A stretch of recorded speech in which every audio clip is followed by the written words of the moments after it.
আমি যতই বলি ভূত নেই, ওসব স্রেফ গাঁজার কলকে, কেসটা ততই চেঁচাতে থাকে। যেদিন ঘাড় মটকে দেবে সেদিন টের পাবি, বুঝলি? আরে যা যা। একটা চিনে বাদামের খোলা ছাড়াতে ছাড়াতে আমি বললাম, রেখে দে তোর ভূত, আমার কাছে এসেই দেখুক না বাছাধন, আমি নিজেই তার ঘাড় মটকে দেব। কেসটা চেঁচাতে লাগলো, দেখা যাবে দেখা যাবে। যেদিন আম গাছে এক ঠ্যাং আর দুলের তাল গাছের মাথায় আর একটা ঠ্যাং চাপিয়ে সামনে এসে দাঁড়াবে, সেদিন আর চেঁ ভ্যা করতে হবে না, বুঝলি? এখন ঘুঘু দেখেছিস, তখন ফাঁদ দেখবি। তুই পাষণ্ড, তুই নাস্তিক। আমি বললাম, হতে পারে, তাই বলে তুই অমন ষাঁড়ের মতো চেঁচাবি এর মানে কি? কেসটা রাগে ভোঁ ভোঁ করতে করতে উঠে যাচ্ছিল। এমন সময় বাঞ্ছা কোত্থেকে এসে তার হাত চেপে ধরল, বললে, আহা হা হা, চড়ছিস কেন? সবাই তো প্যালা হতভাগার মতো নাস্তিক নয়। আমি নিজে বলছি, সচক্ষে ভূত দেখেছি আমি, সত্যি। কেসটার হাসি গাল ছাপিয়ে কান পর্যন্ত গিয়ে পৌঁছল। আমি বললাম, বাজে। বাজে? হ্যাঁ, তবে শোনো, শুনে চক্ষু কর্ণের বিবাদ ভঞ্জন করো, কিন্তু কেষ্টা তার আগে কিছু খাওয়াতে হবে মাইরি, বড্ড খিদে পেয়েছে। এমনিতে কেসটা হাড় কেপ্পন, কাউকে এক পয়সা খাওয়ানো তো দূরের কথা, সব সময় পরের ঘাড় ভেঙে খাওয়ার তালে থাকে। কিন্তু ভূতের মহিমাই আলাদা। সঙ্গে সঙ্গে 1 টাকার ফুলকপি সিঙাড়া আর জলযোগের সন্দেশ চলে এলো। সেগুলোর অর্ধেকের ওপর একাই সাবার করে বড় গোছের একটা ঢেকুর তুলে বাঞ্ছা বলল, তবে শোনো, বছর 3 আগের কথা, ম্যাট্রিকুলেশন পরীক্ষা দিয়ে মামার বাড়িতে বেড়াতে গেছি। গ্রামটা হলো কালনার কাছাকাছি, একেবারে গঙ্গার ধারে, খাসা জায়গা, যেমন খাওয়া দাওয়া তেমনই আরাম। 2 মাসের মধ্যেই আমি মুটিয়ে গেলাম। বেশ আছি, আরামে দিন কাটছে। এমন সময় এক অঘটন। পাশের বাড়ির হরি হালদার এক বর্ষার রাতে পটল তুলল। এই লোকটা যতদিন বেঁচে ছিল, গ্রাম শুদ্ধ লোকের হাড় মাংস একেবারে ভাজা ভাজা করে রেখেছে। বাজখাই গলা, খিটখিটে মেজাজ, বাড়িতে কাক বসলে হাটপেল করত, বেড়ালে কুকুরে পর্যন্ত বাড়ির ত্রিসীমানায় ঘেঁষত না। বউটা আগেই মরেছিল। ছেলেটা কোথায় জব্বলপুরে না জামালপুরে যুদ্ধে চাকরি নিয়ে চম্পট দিয়েছিল। বাড়িতে বুড়ো একা থাকতো। তার মস্ত একটা ফলের বাগান ছিল, সেটাই পাহারা দিত। এমন বিতিকিচ্ছি লোক যে বিতিকিচ্ছি সময়ে মারা যাবে তাতে সন্দেহ কি? সেদিন বেশ মিঠে মিঠে বৃষ্টি নেমেছে ঝিমঝিম করে। পেট ভরে মুগের ডালের খিচুড়ি আর ইলিশ মাছ ভাজা খেয়ে বিছানা নিয়েছি, এমন সময় ডাক এলো মরা পড়াতে যেতে হবে। আমি খপ করে বাঞ্ছার কথায় বাধা দিয়ে বললাম, ওসব পুরনো গল্প, পত্রিকার পাতায় গন্ডা গন্ডা ওরকম গল্প বেরিয়ে গেছে। বাঞ্ছা ভ্রুকুটি করে বললে, আরে আগে শোন না বাপু, পরে যত খুশি বকর বকর করিস। কেষ্টা বললে, ঠিক। তারপর এমন চোখ পাকিয়ে আমার দিকে তাকালো যে বামুন হলে নির্ঘাত ভস্ম করে ফেলত। বাঞ্ছা বলে চলল, কি আর করি, বেরুতেই হলো। পাশের বাড়িতে একটা লোক মরে পড়ে থাকবে, এটা তো কোনো কাজের কথা নয়, যতই খিটখিটে বদখট লোক হোক না কেন। মানুষ হিসেবে একটা কর্তব্য আছে তো। বেরিয়ে দেখি আমরা মাত্র 4 জন। ডাকাডাকি করেও কারো সাড়া মেলেনি। কেউ কাঁপা গলায় বলেছে জ্বর হয়েছে, কেউ কাতরাতে কাতরাতে জবাব দিয়েছে কান কটকট করছে। কাজেই আমাদের 4 জনকেই কাঁধ দিতে হলো। 2 জনের 2 হাতে 2টো লণ্ঠন ঝুলতে ঝুলতে চলল, আর কাঁধে দুলতে দুলতে চলল মরা। মুখুজ্জেদের নরেশ আক্ষেপ করে বললে, জ্যান্ত বুড়ো জ্বালিয়ে মেরেছে, মরেও একখানা খেল দেখিয়ে গেল। কিন্তু কি আর করা যাবে, উপায় তো নেই। সেই টিপি টিপি বৃষ্টি আর সনসনে হাওয়ায় বর্ষা পিছল রাস্তা দিয়ে এগিয়ে চললাম আমরা। চারদিকে কালির মতো অন্ধকার, গাছপালাগুলো সেই অন্ধকারে এক একটা বিশাল দৈত্য দানার মতো মাথা নাড়ছে। বিদ্যুতের চমকানিতে চোখে ধাঁধা লেগে যাচ্ছে। মাঝে মাঝে পথ ভুল করে পাশের খানার মধ্যে গিয়ে পড়ছি আমরা। বৃষ্টির ছাটে চটচট করে ফাটছে লণ্ঠনের চিমনি। পা পিছলে যেতে চাইছে। ঠান্ডা হাওয়ায় বৃষ্টির ঝাপটা লেগে চোখ জ্বালা করছে। ভোগান্তি আর কাকে বলে?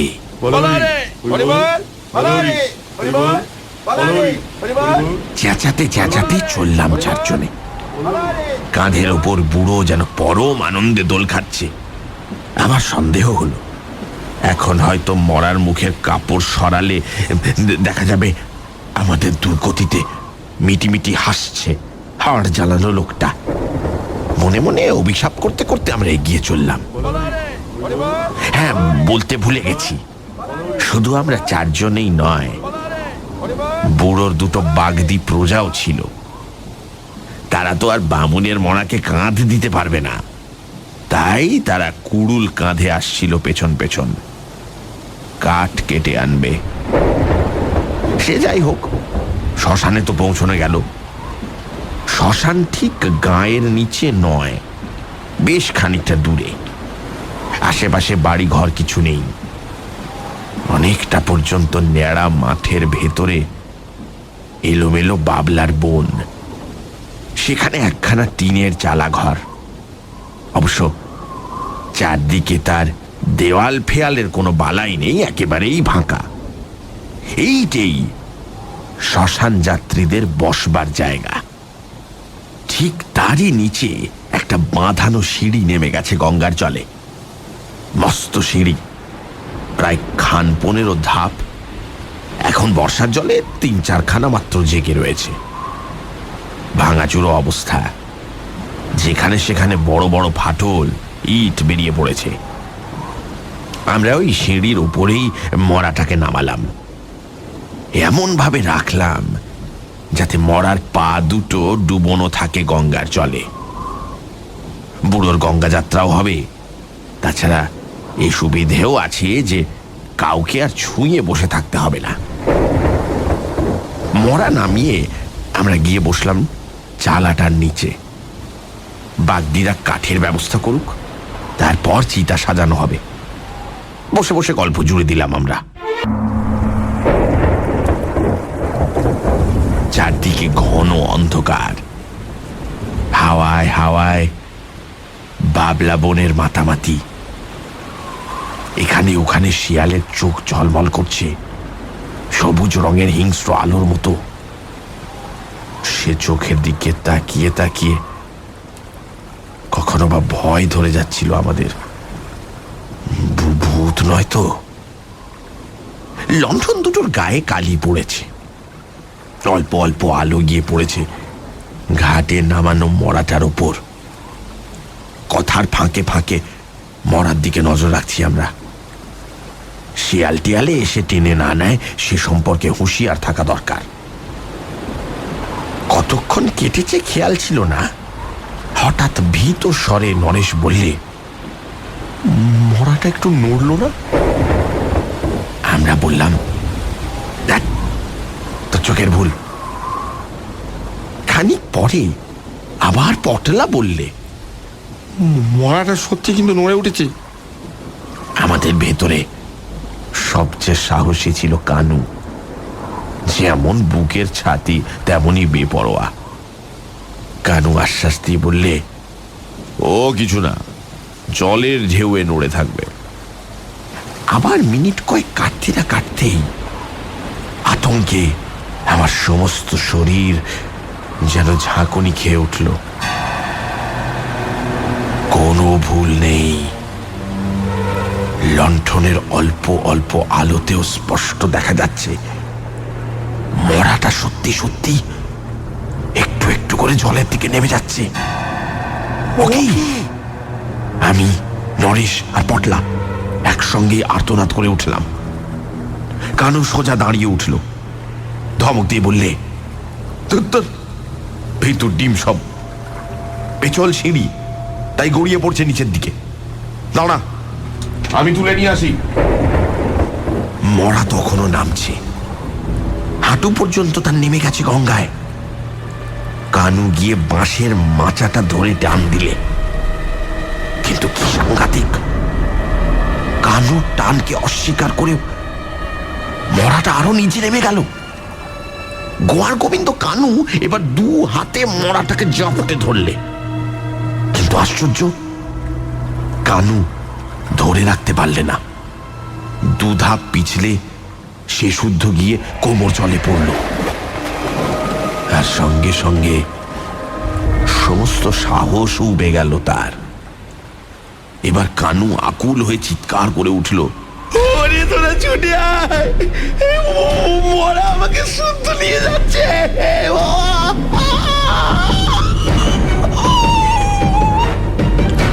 ততক্ষণে বুকে আমাদের আর রক্ত নেই, জল হয়ে গেছে। আমরা চিৎকার করে বললাম, মরা ছেড়ে দাও, মরা ছেড়ে দাও, মরা ছেড়ে দাও, মরা ছেড়ে দাও। কানু বললে, পারছি না, পারছি না। আমরা ছুটে গেলাম, চিপে ধরলাম কানুকে। তারপর যা শুরু হলো সে কথা ভাবতে আজও আতঙ্কে মাথার চুল খাড়া হয়ে ওঠে। ওই হাড্ডিসার মরাটার গায়ে সে কি অমানসিক শক্তি! একদিকে আমরা চারজন, অন্যদিকে মরা একা। আমাদের সকলকে অনায়াসে তুচ্ছ করে সে জলের মধ্যে টেনে নিয়ে চলল। ঠান্ডা জল আমাদের কোমর ছাপিয়ে পেট পর্যন্ত উঠল, তারপরে সে পৌঁছল বুক পর্যন্ত। তারপর আমরা পরিষ্কার বুঝতে পারছি, আর আমাদের আশা নেই। এই মরা আমাদের টেনে নিয়ে চলেছে গঙ্গার অতল জলে। সেখানে আশ্চর্য একটা ভয়ঙ্কর অবস্থা। সমস্ত জ্ঞান গম্যি যেন লোপ পেয়ে গেছে আমাদের। একটা আচ্ছন্নতার ঘোরে যেন মরিয়া হয়ে মরার সঙ্গে টাগ অফ ওয়ার চালিয়ে চলেছি আমরা। অথচ বেশ বুঝতে পারছি আমাদের জয়ের কোনো আশা নেই। অপদেবতার অমানসিক শক্তির কাছে আমাদের সমস্ত চেষ্টাই নিরর্থক। আর সবচাইতে ভয়ানক, মরা ছেড়ে দিয়ে যে উঠে আসব সে ক্ষমতা আমাদের নেই। কানু মরাকে ছাড়তে পারছে না, আমরা ছাড়তে পারছি না কানুকে। যেন কি একটা মন্ত্র বলে সে আমাদের তার শরীরের সঙ্গে আটকে নিয়েছে, যেন হিপনোটাইজ করে ফেলেছে সকলকে। বুক জল ক্রমশ গলা জলে পৌঁছেছে, আর দেরি নেই মৃত্যুর। চারদিকে গঙ্গার অন্ধকার কালো চলে, যেন শুনতে পাচ্ছি শয়তানের হাসির খিলখিল শব্দ। সেখান থেকে প্রেতপুরীর অন্ধকার জগৎ। এই মরাটা তারই দিকে আমাদের পথ দেখিয়ে নিয়ে চলেছে। শেষবারের মতো আমরা সমস্বরে আর্তনাদ করে উঠলাম,